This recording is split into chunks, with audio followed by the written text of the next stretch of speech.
Welcome to LOA Today. I'm Walt Thiessen. With me today, the man who is thoughts become things, neo-positivity. This is your daily dose of happy. We are so happy you decided to join us today.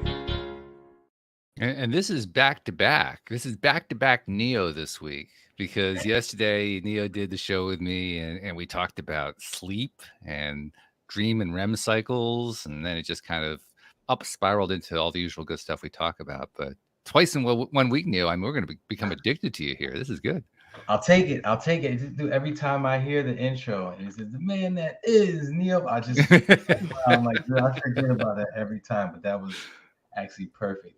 How you set that up. So thanks for that. Thanks for, a great year. Let's do it again. Absolutely. 2023 just around the corner, and we're looking forward to it. We're also looking forward to getting to know our special guest today. Her name is Stacie Shifflett.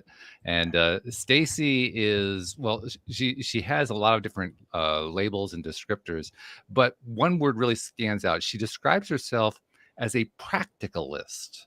And you might wonder, what is a practicalist? Well, it turns out a practicalist is a person who is devoted to or advocates for what is practical as opposed to what is theoretical. In other words, a pragmatist.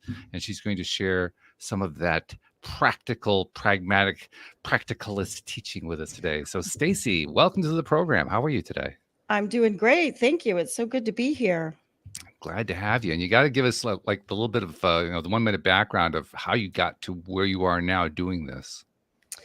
Oh gosh. Well, like many people, I had one of those big events, right? I had a life-altering event, a divorce after 28 years of marriage, which kind of threw me into a spiral, right? It's a big life change. And it set me.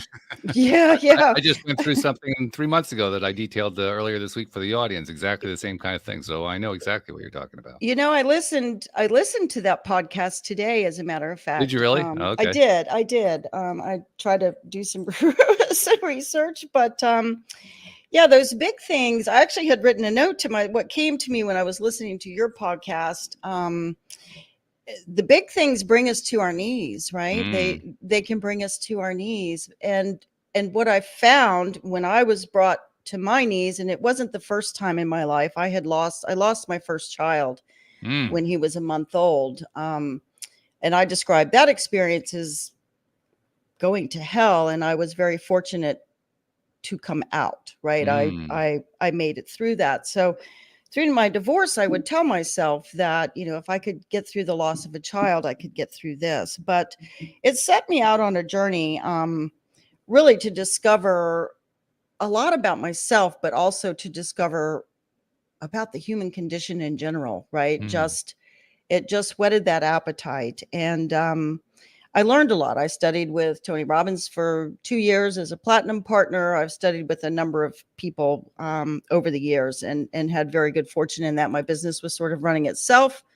I was truly an owner, not an operator. So I had the free time, thankfully, to be able to do all of those things. And through all this, I got this calling to create this company. So I followed it. And that's what I did. I resisted it for quite a while.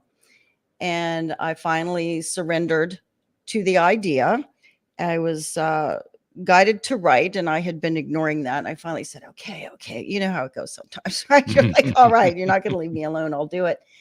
And within a couple of hours, I had a text message from a friend that said, hey, she had a friend that had one spot left in a book with Les Brown. It was a collaboration book. Oh. So I couldn't say no at that point because I had just told the universe that I would surrender to do whatever. So I bit the bullet. And that's when I really realized that I needed to go ahead and launch the company. I could launch the company with the start of the book. But what I wrote down earlier is it's the big things that bring us to our knees, like I said. And where the practicality comes in for me is, and from what I've learned and from my experiences, which have been vast and varied. I'm 65 years old now, so I've lived a lot of life. It's accumulation of all the little stuff that has the greatest ability to impact our lives. And so that's kind of what I focus on with people. that little stuff. And how do you unravel all that little stuff that guides us in everything that we do? It's interesting how so often these stories begin with, I call them crash and burn sessions. For you, it was the loss of a child, and then also a loss of a marriage. And they, like you said, they can bring you to your knees. They're also, in some ways, kind of a test of, how strong is your network, and how much have you learned so far that you can apply, and how much can you learn from what's going on and so forth. But when we're in the middle of it, that none of that applies in our mind. The only thing that applies is, oh my God, how did this happen? How am I going to climb out of this one? It isn't until later we realize, well, there was actually some good there, but I really didn't want to acknowledge any of it. I know. Well, one of the things that that I work with people on, and one of the things that I've really been delving into a lot lately, it's just been so rich in material, is our emotional triggers, right? And I knew that when I got to the point where I could just chuckle, when I got triggered, particularly from my ex, I was like, wow, this is awesome, right? Yeah. I'm there. I made it, right? I got through it. And obviously it took a lot of time to do that. It took a lot of study and a lot of intentional living and being aware of my thoughts and actions and what I was doing and so on and so forth. But yeah, it's all good stuff. And when you were talking about what happened in your background, I was watching Neo's face, because when you got to the point where you talked about how you lost your child, the look on his face was one of horror. Just, oh my God. I can't imagine. Yeah. I don't know what was going through your I mean, you have a young one. Maybe that was what was going through your head. I'm not sure what was going through your head, but it was just horror. I mean, it's something that no parent should go through. My kids are my world, and my sister passed away, so my father and mother have experienced that, and it's just when you say that, I'm like man, like that's some stuff to come out of right there. It is. They actually say that the loss of a child is the worst, right? And then the loss of a sibling, and then that's all of that is well before the loss of a spouse or a parent, because we assume that we're going to outlive our parents, so it's expected to some degree, even though it can be quite traumatic. It was a very, very difficult experience, and I'm happy to share with you, if you want, how I got through it. Sure. Yeah. And it again, I guess it kind of goes back to why I call myself a practicalist, right? A pragmatist. If I can catch you before you get started, I just want absolutely to ask you the same formula for everything. Like, everybody's going to use this formula, or is it custom to each entity? It's really custom. It's I have there's a standard set of questions when we start looking at what triggers us and what's behind. Everything comes down to love and fear. I'm sure you know that with the work that you do, right? So it's a matter of drilling down, and generally what we think it isn't really what it is, and I'm sure you know that as well, right? It's getting down to the root causes. And my personal background as a project manager doing very difficult, very complex, large scale projects, the analyst in me, right, really facilitates that work. Okay. So yeah. Analyze what's real versus what's not, and use that as like an anchor to keep you from. Well, it's having good questions, right? It's asking good questions and directing your thought intentionally and trying to understand. There's a lot to be learned about human behavior in general. There's a lot to be learned about beliefs, even emotions, right? We think we know what emotion we're feeling, but we're really not emotions necessarily, right? Emotions are very, very complex. And as an example, going through my divorce initially, I was just angry. And I stayed angry for quite a while, but what I really was grieving. Mm-hmm. Yeah. And so the expression of the emotion and what we label the emotion can be different than the emotion that we're actually feeling. And it takes some time, and it could take some guidance, with compassion, of course, to help people along on these journeys. I think it's also fair to say that there is a great deal of overlap among these emotions. I mean, you mentioned grief versus anger, but really, I mean, a lot of grief is going to be on the same plane, so to speak, as anger, because the loved one was gone now and not coming back. And well, yeah, of course you're going to be angry about that. Well, and the frequency of those emotions are very similar, right? Yeah. When we look at the actual frequency of it, those dark, heavy emotions are similar in feeling. And then, of course, when we get all excited and we're happy and we're upbeat, that's a much higher frequency emotion, and we exhibit it physically in our bodies. Yeah. You know what? I learned a while ago to just put them all into one category called pain. Like sadness is pain, anger is pain, and I try to deal with any type of pain, the same way, with the whole law of attraction and looking forward, finding the silver linings to certain situations, and just seeing yourself past it as far as emotionally. I'm not going to cry for the next 6 years of my life. Do you also process the emotion, Neo, to get it out? The saying, better out than in? Yeah, I'm a crier. I'm a Pisces, so I find that a good let out gets let out. I hate to say it, but I've become that guy that if I have too many beverages, it's not at party in front of everybody. But when I get home from a night like that, I use it to my advantage. Like the party's over, everything's cool. There's some stuff that I might have been holding on to for the last 2 months, be it society, how the world is going, something might have happened in the news, all kind of craziness, or just the weight of the world on my shoulders. I use that as an outlet to literally comes out through my tears, and I always end up laughing at the end because I realize that it's all temporary, it's all meant to be, and it's all heading in one direction, my direction, the positive direction, and then so it ends up being a good thing. But I actually literally utilize that, to my advantage. I think it's important for us to process our emotion and to honor it, right? We have the feeling for a reason, so it's important, and we can schedule time to do that, right? It doesn't mean we have to have a breakdown out in public, although sometimes we do. But we can make mental notes of those things and set aside some time to contemplate and process it as well. And through our bodies, not only just through our minds, but through our bodies. And there are some techniques like emotional freedom tapping, right, that can help move it out of your body as well. I would like to key in on that, because I know anybody listening really would want to hear how to work through or process.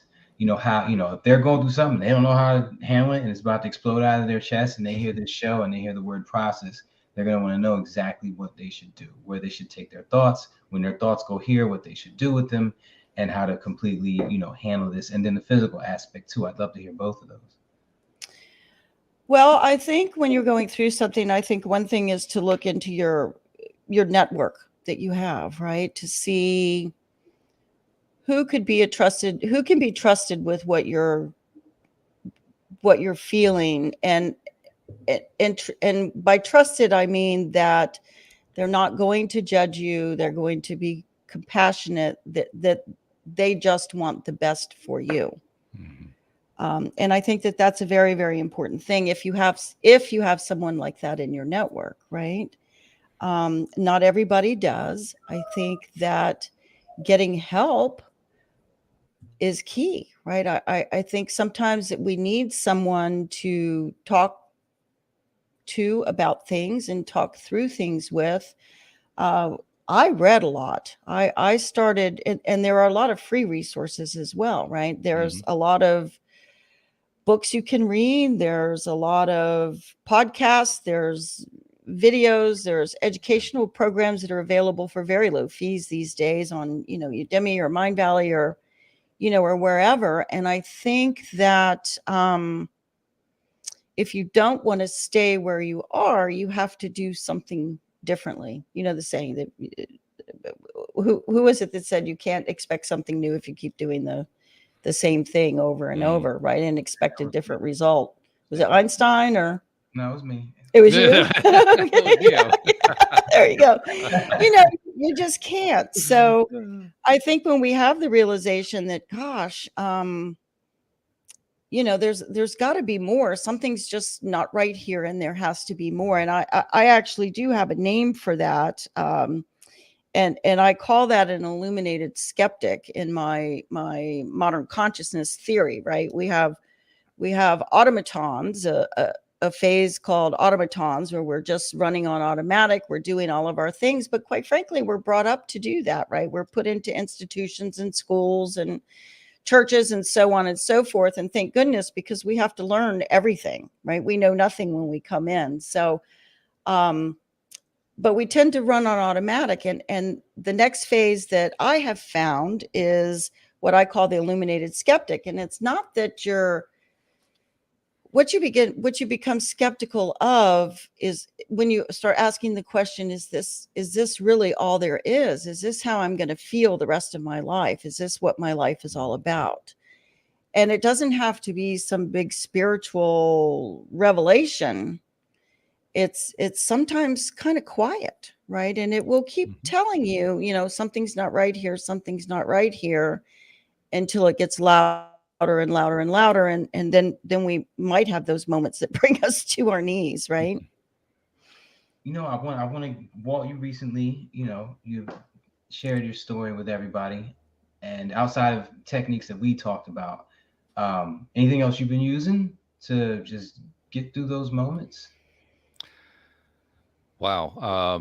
Every one of them I can never think of at any given moment in time. That's which ones I've been using, all of them.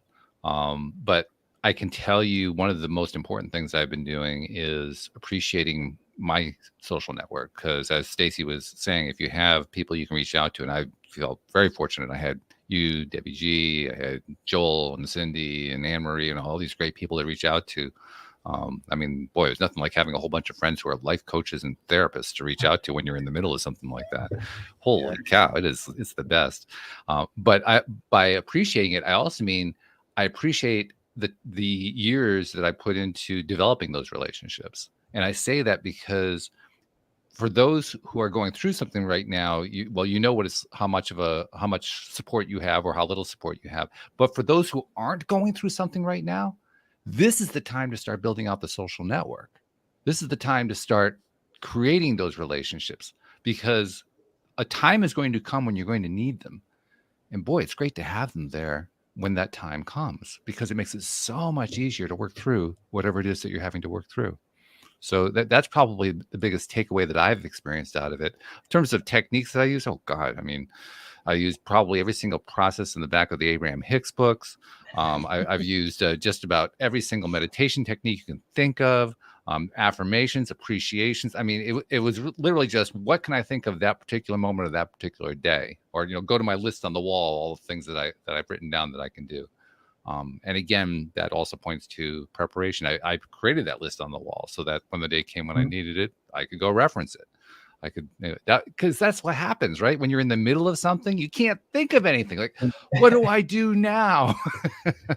You're just so overwrought, I got triggers and alarms that go off reminding me to do mental exercises. And I promise you, 80% of these little alerts that go off, I'm like, what do I do? What do I do? What do I do? What? We need eggs? Okay. And it just doesn't get done. So I totally feel you on that. And my simplest one is written on my poker chip. It just says thank you. That's just say thank you 10 times. But that's too easy. Sometimes I'm like, all right, I want to specifically gear it towards my next goal. What's that? We can catch up, and it's gone. So it's like setting it up, like you said, writing it out wherever you need to put it, and having it readily available, and then using it. is all a choice. I'm And just that remembering moment, too. I'm in remembering that something. moment, There was one particular point. It was within the first week or two of when it happened, and it was one of many very low points. But I remember I somehow brought to my mind, oh, there's the Ho'oponopono prayer, which I Mhm. almost never use. yeah, you're right. I forgot about that. But I remembered it, and I said, okay, I'm going to try to use that now. And oh my God, was that poignant? Yeah. I mean, I had never experienced that level of meaning associated with it before, but in the context of what I was going through, I mean, talk about the tears coming to my eyes. Yeah. You know what? That it's funny. I don't really know much about that, but it does something. I've done it a bunch of times. It does something because I'm like, am I saying this to myself? Am I saying this to God? Am I God saying this to me? You know, or universe, whatever you want to consider, whatever you call it. So I flipped it 19 different times so that when I do say it, I don't know who's saying it to who until something just feels right. And I'm like, all right, I'm saying I forgive myself, you know, for manifesting this. Because it's like, oh my God, this happened to me. I'm going to blame God. I forgive you, God. You kind of manifested it.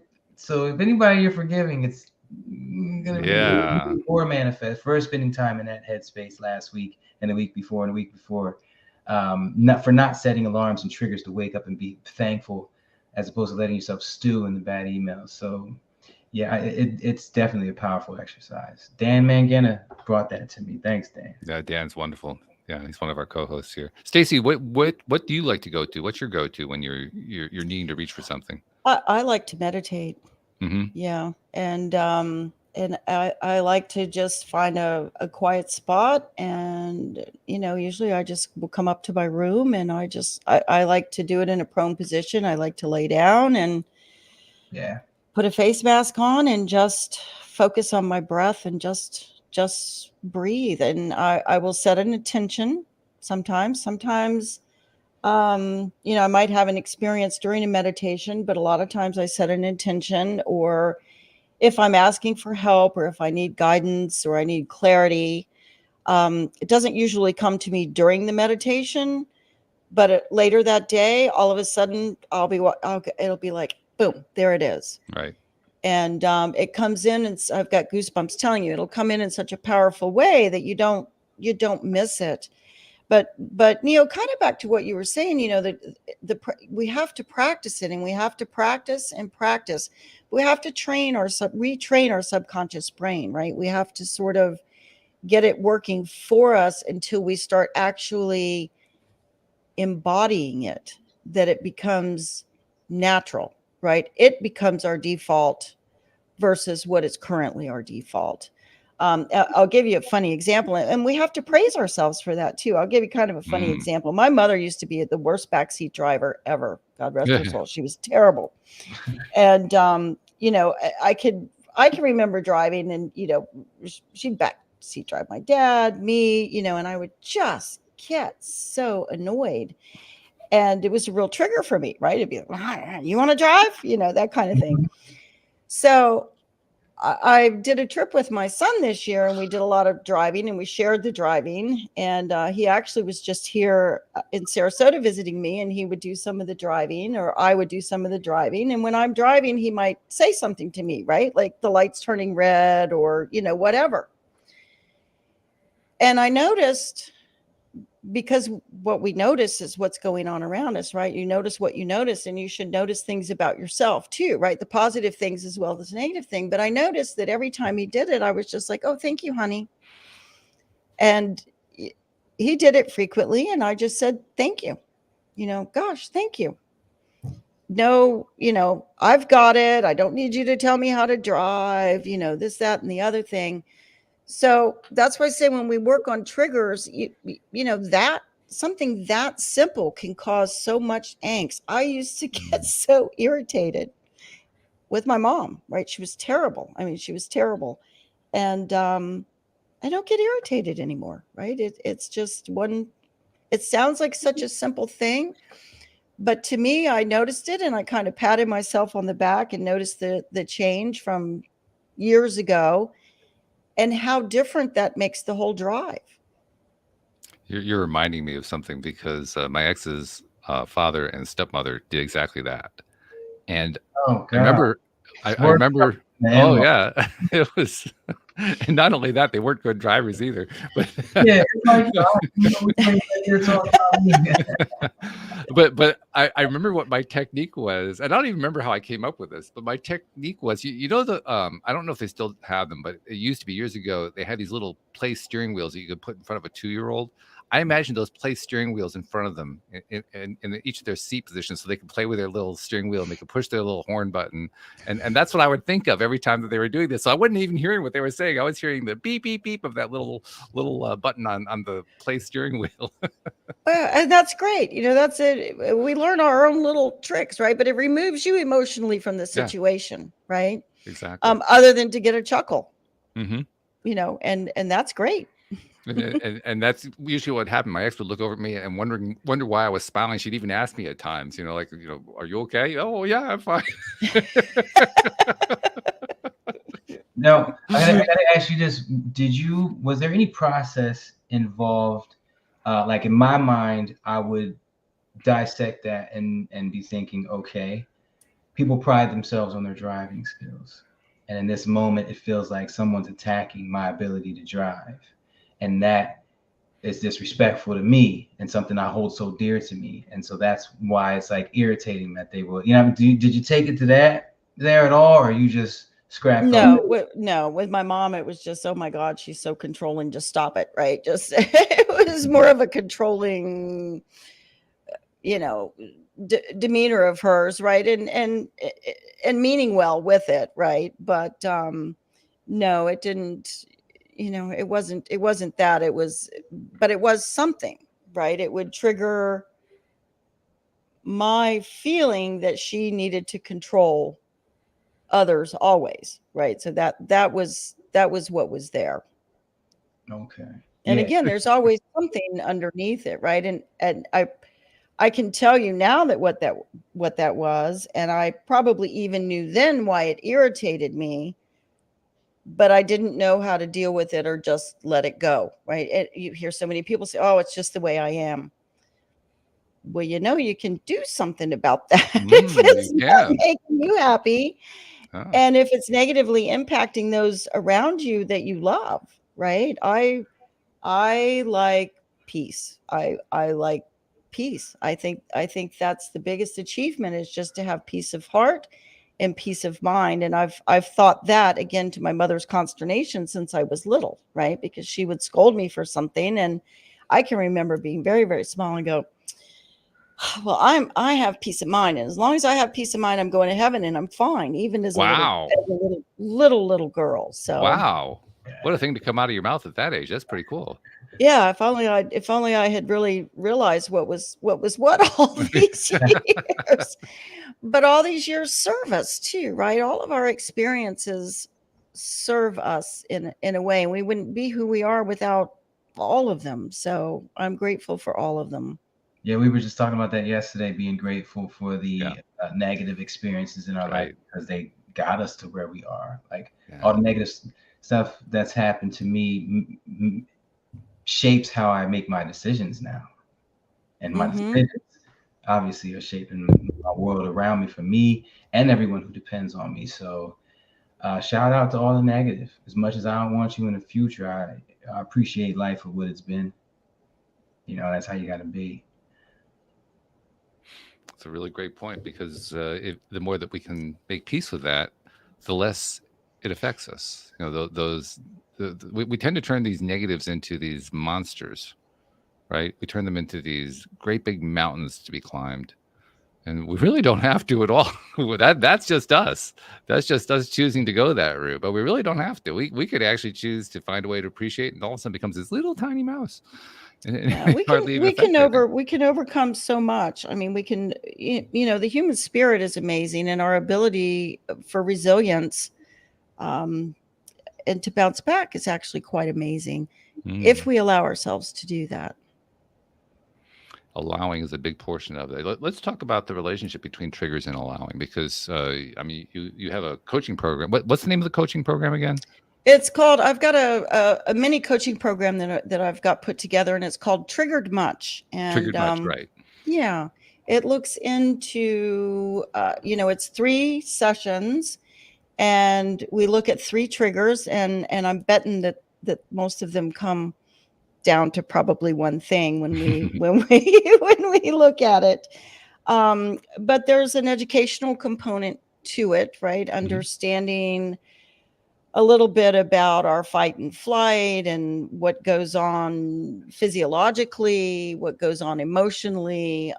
There's some prerequisites, if you will, so that there is some teaching, and then there is coaching in looking at your triggers, and then how to in your situation, it's all customized, it's one-on-one, how to best get a grip on those and change them, or what are they trying to tell you. I have a saying, I like to say that triggers are a treasure map to happiness. Oh, because when we can overcome what's pulling us off center and into negative emotion, when we can overcome that, then that balances us, and it allows us to stay in just a better frame of mind, stay in flow, all of those sorts of things. So the reason I developed the program is because if you start understanding what's pulling you out of balance, what's irritating you, what's making you happy, they're not irritations at all. Yes, they irritate us, but we should do something about it so that they don't. We can do something about that, and gain a better understanding of what's actually going on. talk a little bit more about the understanding that you help a client to achieve through the mini program, of what the role is of the trigger and how it came about, and why it even exists at all. Tie that together for us a little bit more. Well,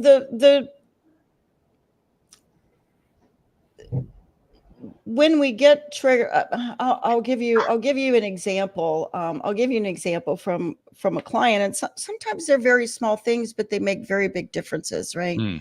And I'll share it to you as a story and an example. I have a client that she works a lot. She gets home. It's busy at work.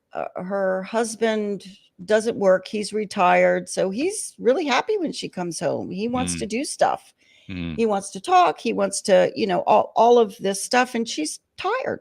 She doesn't want to do any of it. So they would end up having an argument.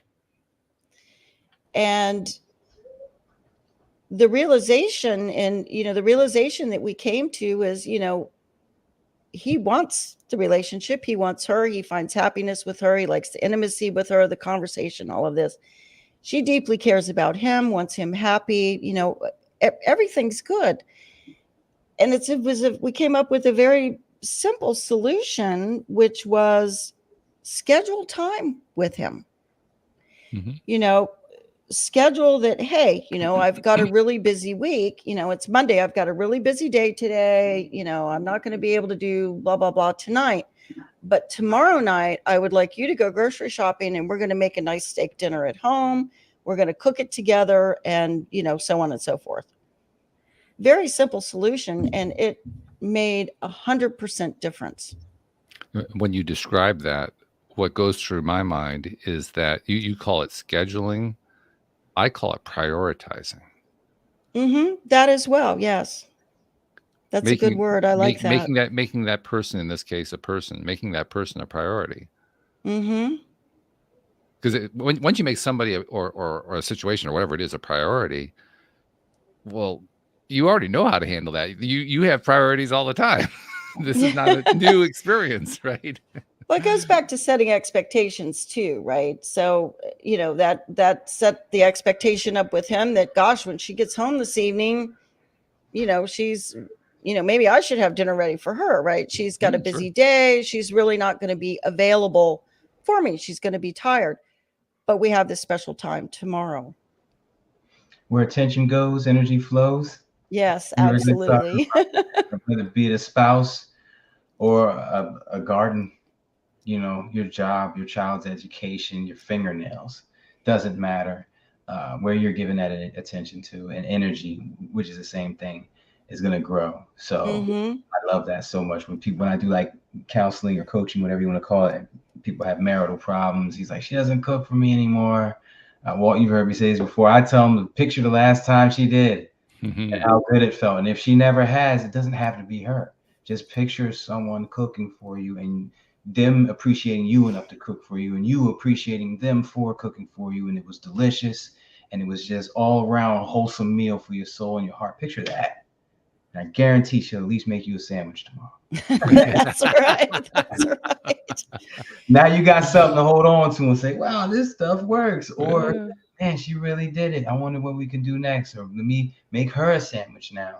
And let's bounce off of each other.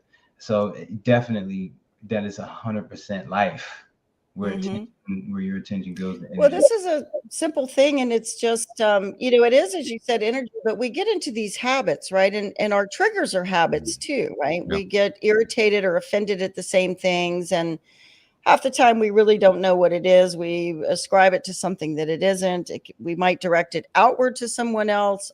Oftentimes it's directed inward, right? To our own unworthiness, our own perceived lack of ability, or how we compare ourselves to others, or how we compare ourselves to the ideal. And, it's breaking those habits. And it's not until you really start to stop and look at them. And that's one of the things I like to have people do, is sort of journal through the day. What's irritating you through the day, right? What is getting on your nerves? How do you identify what those triggers are? And it's a gold mine to work with people. And I don't mean gold mine financially. I mean gold mine for the person, right? To transform through, it's like alchemy, right? You find that, that dirty nugget of gold, and it's filthy, and you can't see the beauty within it because it's all cloudy from the outside, right? And that's all our stuff, right? That's just all our stuff. And through the process of refining it, we find the beauty within, and it begins to shine, and it begins to gleam. I want to say two things. One, it's a gold mine as far as your contribution to this planet. What you're doing your time here. So I definitely love that. But I wanted to ask you this because a majority of relationships that I've dealt with as far as coaching have all had this underlying foundation of cheating. Either he got caught cheating, or she thinks he was cheating 2 years ago. But when she's yelling at him for the dishes or the trash or the lawn, kind of break stuff down, and it all kind of goes back to that one moment, whether it happened or not. In that situation, how do you coach somebody out of that? Because I got a couple people I'll probably call when I'm done this. Like, listen, I got something else for you to try. So yeah, what would you say to someone in that situation that maybe they're even aware enough to catch themselves getting mad at this person for every little thing, because it all comes back to them not being able to fully filter out that whole cheating episode out of their heart, mind, and soul, or however you want to word it? Well, I think they have to raise their awareness about it. It all comes down to awareness, and just asking yourself why for like 7 minutes is great, right? It's a good exercise with the client. They said, well, I was mad at him for not doing the dishes. Well, why? Because blah, blah, blah. Well, why? And blah, yeah, blah, that's what we do when we get down to the, you did it 7 years ago. It's like, oh my gosh.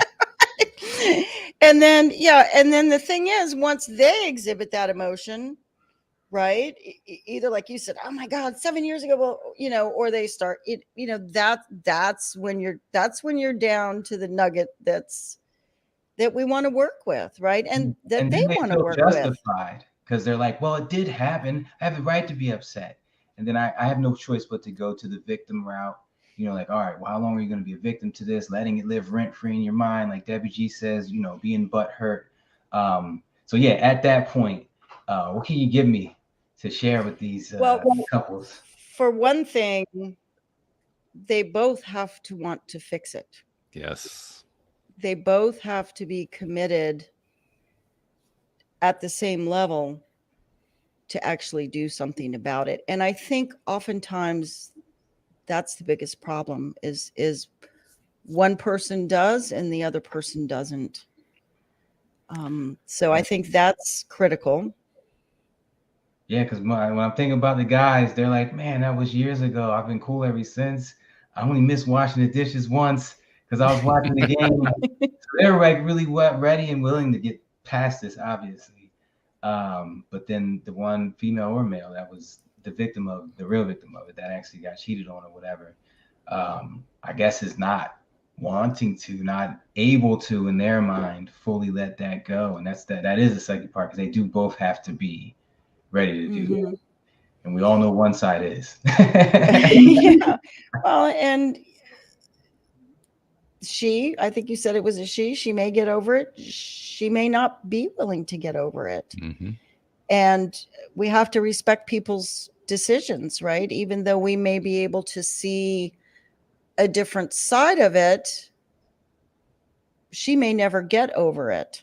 And then again, both aren't equally committed, right? Equally committed to the same goal. Mm-hmm. I don't know. Is it a power play for her, perhaps? Is it a way for her to keep control? It's really a matter of trying to understand what's motivating her behavior. Yeah, this is tying to what we talked about yesterday. What's the payoff? Because there's a payoff for her to stay in that space. And that's always a great question to ask. How is this benefiting you? Mm-hmm. And people will go, well, it doesn't benefit me. It irritates me. Well, it's perpetual. So how is it? and it's perpetual from, emanating from you, right? If there was no payoff, you wouldn't keep doing it. You would just stop because there'd be no point in it anymore. Yeah. And we get addicted to emotions as well. So it habits, she may just be used to feeling that way. So how do you break that? How do you break that habit? How do you break that cycle? And that is a payoff. It's funny because I'm just analyzing the situation. Of course, I'm not going to say any names, although I'm like, oh my gosh, this special case. And it's the only one I have where the female actually she's the breadwinner. I'll just say that. And when I asked her about, that whole emotion, like, what is your whole, like Walt said yesterday, what are you getting out of it? And the answers are always the same. He ain't going to do it again if I keep reminding him. And I'm like, well, you're arguing about the dishes. He didn't even know you're talking about cheating 7 years ago. Oh yeah, no, he doesn't know that. And do you seriously think that nagging him about every little thing, making him pay for something 7 years ago, is going to make him not cheat on you again? I think it's going to end the relationship eventually, or at least lead him to resent you for the rest of his life. Like, all this is going to negative space, and then you got kids involved, and 2 of the kids aren't even with him, and 1 is, so they're seeing it, hating him more, and it's just like become this whole thing. And she's like I said, breadwinner, power trip, doesn't want to let it go, wants to keep reinforcing and reminding him that she's on his back. I don't get it, but I haven't been able to get her to stop. Well, you have to have trust, right? Trust is a key component in a relationship. You have to have trust. If she's never going to trust him again, then where's the relationship? There's really no place for it to go. Yeah, I hear that a lot. They say never again. Once a cheater, always a cheater. And I'm just like, damn. Like what are you're not leaving me with much? You know what I mean? Yeah, I hate generalizations though. It's I've known people that have been in that situation and they got through it. Yeah. With a lot of effort. Again, that both were very committed and dedicated and had a direction that they wanted to go to together. And then I know others that it just didn't. They couldn't overcome it. This is actually where I think it's a really useful thing to apply the payoff idea, because now that you've identified with her what her payoff is, then you keep pushing the payoff button. And in this case, maybe it's something like, okay, so you've decided he's never going to improve. You like that emotion? You like how that feels? Tell me how much you like that.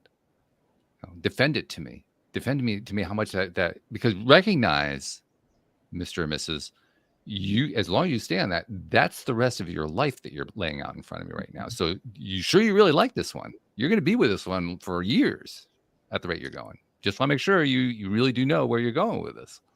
Well, and probably not. I would say probably not for years, because sooner or later someone's going to get tired of it, right? I mean, that's Well, when I actually what think you're it does go for building years. is the negative emotion. When you're building, the resentment and the irritation, and when that's what you're growing, she's essentially nurturing that in the relationship. Oh, no Not doubt. not to say that she doesn't have, I don't know the particulars, but that's what you're growing and nurturing and feeding, versus switching over to try to feed something positive. And now, granted, it could take small steps and a lot of time to overcome a violation of trust like that. But, it can be done. I've seen people do it. And I think you're right. It does tend to end the relationship. It does not tend necessarily, though, to end the attitude of "I like that," That because does not end. I mean, because we carry ourselves to the next relationship, so we create it again in another relationship. We find it's always interesting to me, the people who get cheated on, how often it happens. They keep setting themselves up to be in a relationship in such a way that they're going to get cheated on again, so they can say, "Yep, see, it always happens to me." And it just happens to the next one, and then the next relationship, and then it's endless until they decide that they're done with it. I don't like the term at all, but I think it has validity, and it's damaged goods. Like I've had to use that term to get people to realize what they were doing to themselves as far as self-sabotage because of what's happening to them in the past. You can't tell. Most of Tyler Perry's movies are based off of that. So yes, you do got to be aware of what you are carrying in your backpack. Can't just. And it's still, I would still venture to say it's serving them in some way, right? It It's is. serving them, like Walt said, see, I'm right. Mm-hmm. It could offer to protect them from any true intimacy, right? They won't open themselves up to be vulnerable, though they don't have the true love of a relationship, the true beauty of an open, vulnerable relationship. It's not all roses and sunshine. There's a lot of work to do. So this is coming back into my head again, and I want to share it. I started to say it earlier, and it's not something I usually go into, but we brought about the death of the child, and I don't know if it's relevant. I don't know if there's someone that may be listening to this that needs to hear it, but I was absolutely devastated, of course, right? I couldn't open the door, couldn't go to work, oh my God, if anybody delivered flowers to the house, I mean, I was not well. It was a very, very difficult situation. And one of the doctors recommended that from the hospital, right? They recommended I go to grief counseling. I would do that, but I finally did I went to one group session. And I think this might be relevant when we say what we keep creating, right? If you want to get over it. So I went to one group session, and there was a number of people, obviously, and we were sitting in a circle, as you do when you're in a group session, and going around, and people were talking about their experience. Now, I lost an infant. He was born with heart defects and died in open heart surgery in the hospital, although they had said he would not die. He would live, he would be fine. I would be cheering him on from the sidelines of a football game. So it's back to expectation. They didn't give me any expectation that it would be anything different. But one of the men in the group, and it was children that were lost for various reasons. Some were in grade school and may have had cancer or some other life-threatening disease, terminal illness. I think there was a kidnapping and a murder. I mean, it was different, all different circumstances. But one of the men in the group was talking about the loss of their child. And I don't, it's been years and years ago, so I don't really remember the age, but I want to say probably about 8 or 9 year old. And his wife, one of the things he talked about, it had been 5 years. I remember very distinctly, it had been 5 years, and she was still unable to go to the grocery store. It was 5 years, and she still couldn't leave the house. Wow. And I've got goosebumps as I'm telling you this. So the energy is like surging through my body. And it's the only meeting I went to. And I left that meeting. And this I had a few months into my situation and my grief and processing it. And I remember leaving that meeting and I thought, I don't want to be that person. And I'm not judging that person. So let's be very clear about that. I don't mean to put judgment on that person. They were doing the very best that they could do.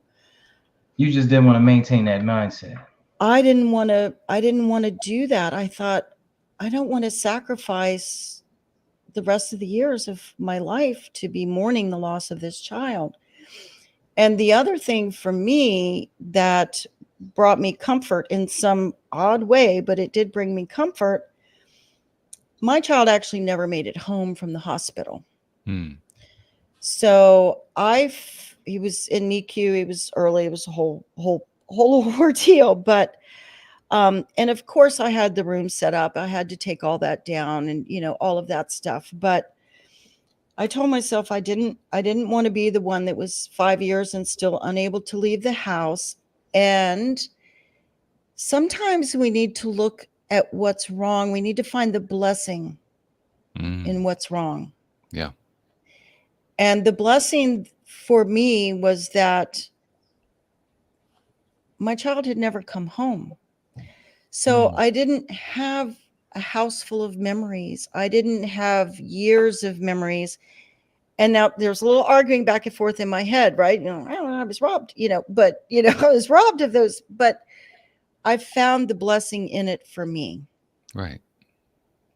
And so I don't know, Neo, how that weighs in or Walt on our conversation, but it's come back into me like 3 times now to say this. So I think it connects beautifully.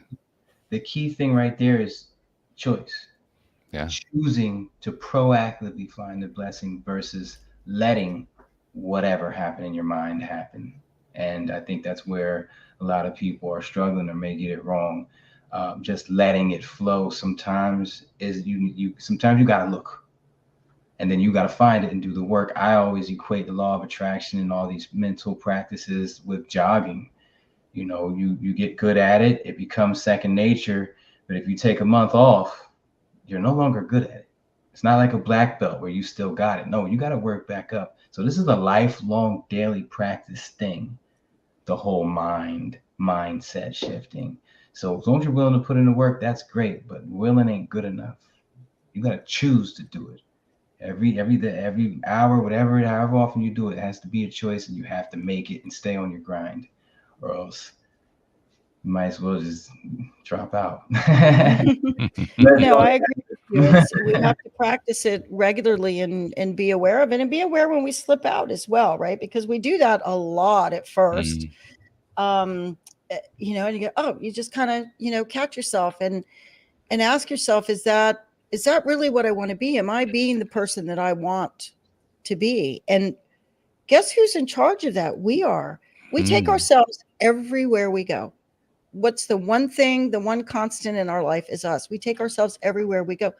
Don't you want to take somebody fun with you? Don't you want to have, your companion be someone that's happy and upbeat and intelligent and thoughtful and compassionate and deep?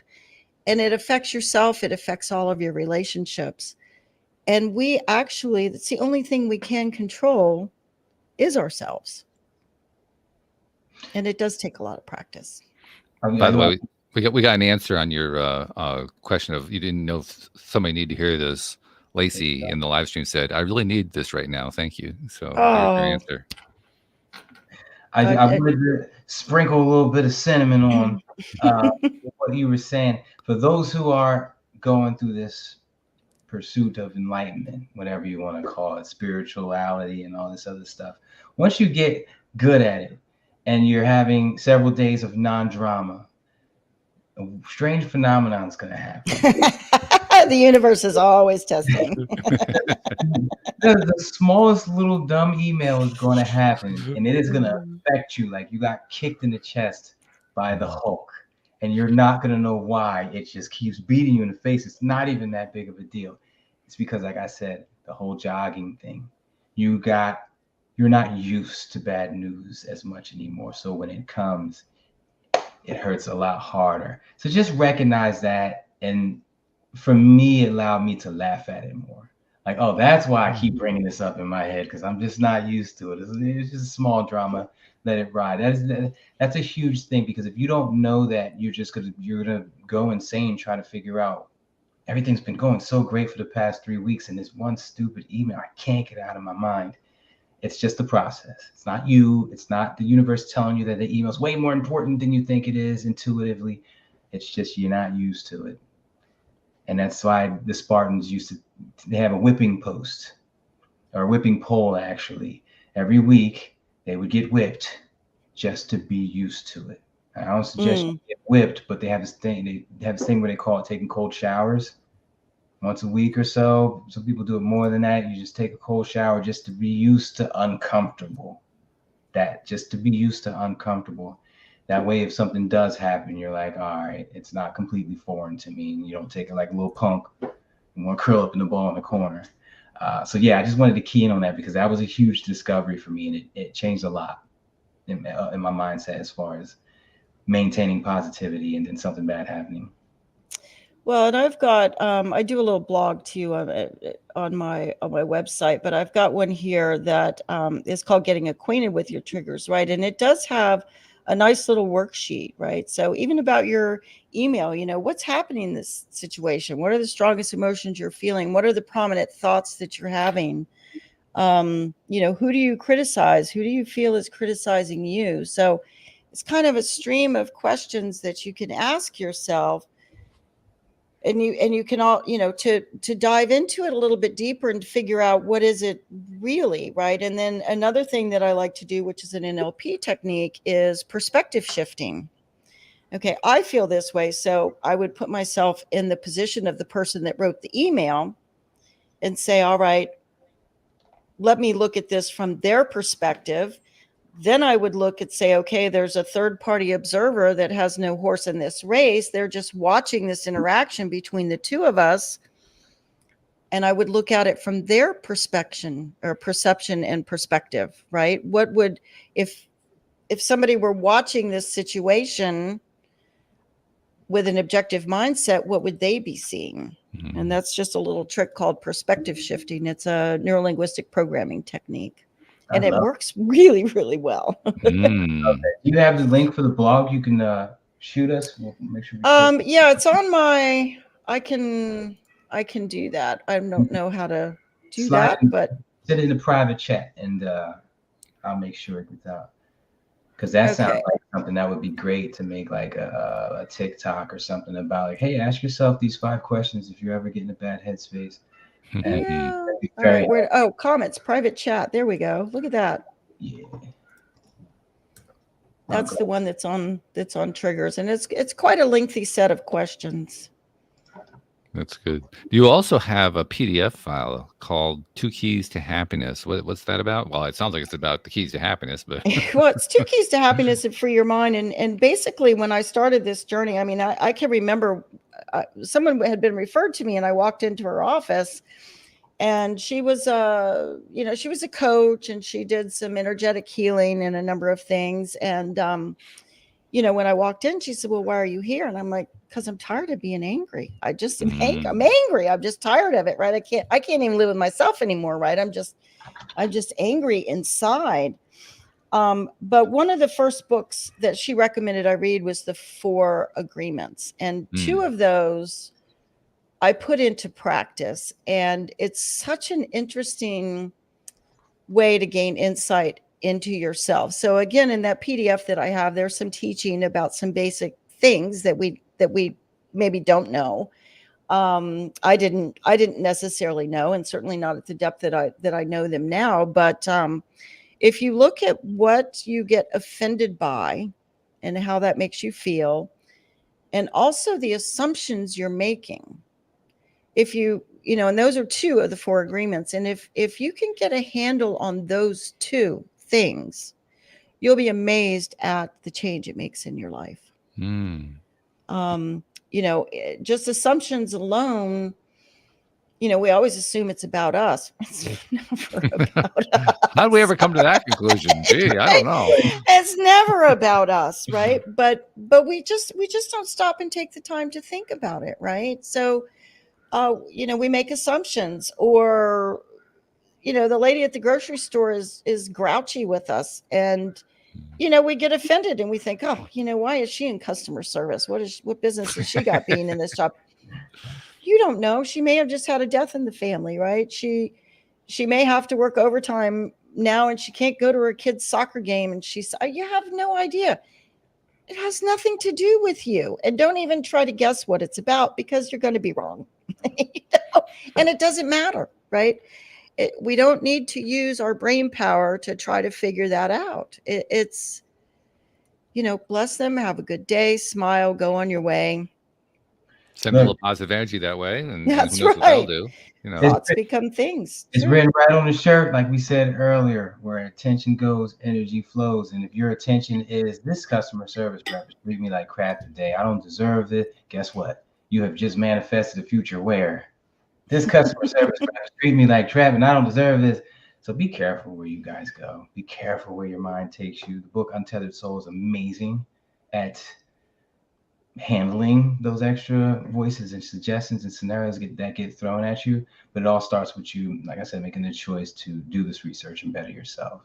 So stay on your grind, stay on top of your game. Absolutely. And I mean, our thoughts set off a whole physiological process as well, too. It even thinking about something sets that whole process off, and it's not, the stress response, and it's not healthy. And a lot of us don't ever realize that we're even doing it or what the consequences are of it. So yeah, it's pretty interesting. I can remember when my dad would come home and he'd be re-explaining something, and we didn't know what it was called. My mother would just say he would be re-explaining something that happened to work, and his face would get all red and his fists are clenched, and he's, Mom would say, Joe, quit reliving it. Don't relive it. But I didn't understand the science behind that. She didn't understand the science behind it. She just saw physically what was happening to him. And he had high blood pressure, right? So she, God, Joe, settle down, right? Your blood pressure is going up. Excuse me. But, I know now. So sometimes the ability to be able to detach emotionally from something, to try to watch it objectively, observe it objectively, but keep ourselves emotionally out of the situation, provide that little bit of buffer. And that's not to say by any means that we go through life emotionless, or we're not feeling, or we don't show excitement or joy or sadness or any of that. But when we can give ourselves that little bit of buffer and that barrier and make the choice, right? We pause and we get to make the choice of if we want to go there or not. I think that's very, very important. Side note, tell the joke. I mean, tell it as if it's a joke.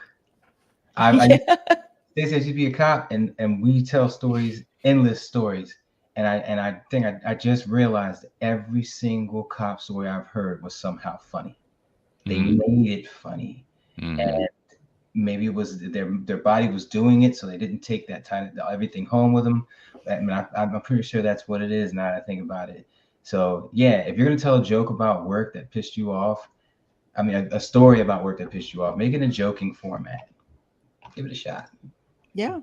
It laughs are good, right? Laughs give us all kinds of good chemicals in our bodies. Right? Yeah. Laughter is indeed the best medicine. It's one of my favorite things to do. It really is. Hey, before we part company, Stacie, we need a piece of information from you. If somebody, for instance, wants to try the Triggered Much mini coaching program, or they want to find out more about your other stuff, how do they find you? They would find me on my website, which is modernconsciousness.com. It's spelled the way it's spelled. You may need to look it up, maybe not, but it is modernconsciousness.com. They could email me as well, and the email is empower, EMPOWER, like empowerment, right? Empower at aware, AWARE.life, the whole word, LIFE. Nice. All right, very good. So we'll make sure we get that into the show notes. And Neil, you plugged it into the chat, but you got a summit coming up in January. Just give us a little bit of 30 seconds on that one. Neo-Positivity Thoughts Become Things Summit, January 21st from noon to 4 p.m. Eastern Time. just picture something like this with a little couple more people, round campfire atmosphere. Everybody's just talking about law of attraction, exchanging their tips and mental exercises that they do. You guys can register at neosloasummit.com, and I will see you guys there. Walt will be there. I'm trying to make sure Debbie's coming. And Stacie, I'd love to have you come up and grab the mic and just, share some of your law of attraction tips. That would be amazing. Oh, absolutely. Give me the details on it. You've got my email. You've got my personal email. So, yeah, you know how to get a hold of me. That would be lovely. Thank you. It's been quite enjoyable. Thank you. Thank you for coming on. Thank you, Walton. As always, thank you for first responders and the military for doing what they do for us. And I also want to finish on one note that I make it a practice to finish on, because Stacie, like so many givers, you have many people who have heard you on this podcast or other podcasts, or they've read your blog, or you've touched them in ways that you'll never know about because you never meet them, you never see them, you don't know who they are, but you help them in ways that you didn't know about. And I think it's important to recognize that. So on their behalf, thank you for what you have done and what you're continuing to do, because you are contributing to the light of this world. Thank you so very much. And thank you to our podcast listeners everywhere. We'll see you all next time here on LOA Today. Goodbye, everybody.